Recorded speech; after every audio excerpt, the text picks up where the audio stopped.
السلام علیکم میرے کسان بھائیوں، آج میں آلو کی کاشت کے سلسلے میں یہ پروگرام کر رہا ہوں۔ آلو کے جو نئے کاشتکار ہیں ان کے لیے یہ ویڈیو کارآمد ہوگی۔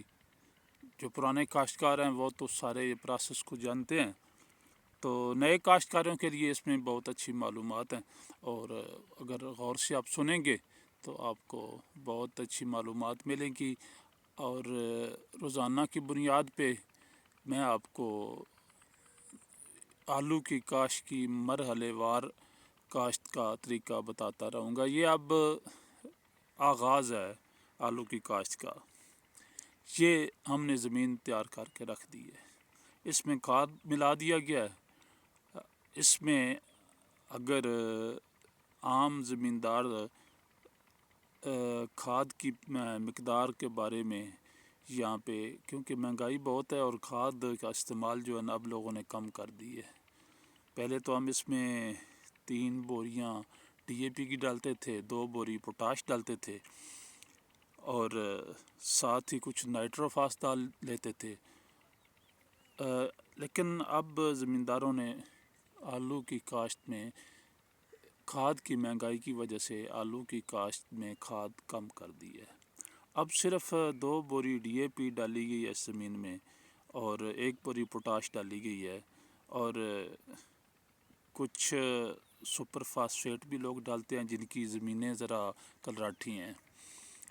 تو آپ ایسا کریں کہ اگر آپ نے زمین تیار نہیں کی تو سب سے پہلے زمین کو تیار کریں، اور اس میں 2 بوری ڈی اے پی لازمی ڈالیں، اور ساتھ ہو سکے تو 2 بوری پوٹاش بھی لازمی ڈالیں، اور اس زمین کو اچھی طرح تیار کر کے رکھ دیں۔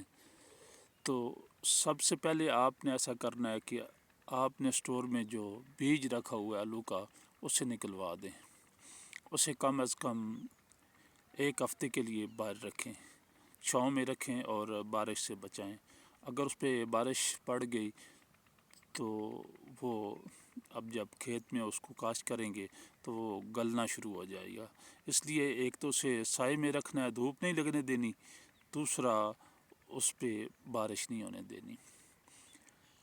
اب تقریباً آج تو 30 تاریخ ہے ستمبر کی، تو 5 تاریخ کو کچھ نہ کچھ پنجاب کے کچھ حصوں میں بارش کا امکان ہے۔ آپ 7 تاریخ سے کاشت شروع کر سکتے ہیں۔ 7 اکتوبر سے آلو کی کاشت کا بہترین اور مثالی موسم ہے۔ اس کے لیے آپ کو یہ کرنا ہے کہ کاشت جو کرنی ہے نا اس کو زیادہ سے زیادہ کوشش کریں کہ پلانٹر سے کاشت کریں۔ پلانٹر کی کاشت ہی سب سے اچھی ہے۔ آج کل موسم کافی چینج ہو چکے ہیں، اور گرمی کی شدت اکتوبر کے مہینے میں بھی برقرار رہتی ہے، اور پلانٹر کا کاشت کیا ہوا پلانٹر اچھی قسم کو، پرانا پلانٹر نہ ہو تاکہ بیج میں مسنگ نہ ہو۔ تو یہ بنیادی معلومات ہیں، اس کے بعد آگے چل کے آپ کو بتاتے رہیں گے کہ آپ نے آگے کیا کرنا ہے۔ جب اس کھیت کو ہم کاشت کریں گے، اس کو کاشت ہوتے بھی آپ کو دکھائیں گے، اور اس کے آگے جو مراحل آئیں گے، اس پہ سپرے کرنا ہے، اس پہ اوپر کون سے کھاد استعمال کرنے ہیں، کون سے سپرے استعمال کرنے ہیں، تو کس طرح پانی لگانا ہے، کتنا پانی لگانا ہے۔ یہ ایک بہت ہی گہری سائنس ہے۔ اس کو تھوڑی بات اس کی پیداوار پہ اثر انداز ہوتی ہے، بظاہر وہ غیر عام بات ہوتی ہے لیکن اس کے اثرات بہت بڑے ہوتے ہیں۔ تو اگر آپ آلو کاشت کرنا چاہتے ہیں اور آپ ایک نئے کاشتکار ہیں تو آپ میرے ساتھ ٹچ رہیں اور میرے اس چینل کو سبسکرائب کر لیں، تو آپ کو ہر مرحلے پہ میں کاشت کے متعلق آگاہی دیتا رہوں گا، اور جس طرح اس کھیت میں کاشت ہوگی آپ کو وہ سب دکھاتا رہوں گا۔ اللہ حافظ۔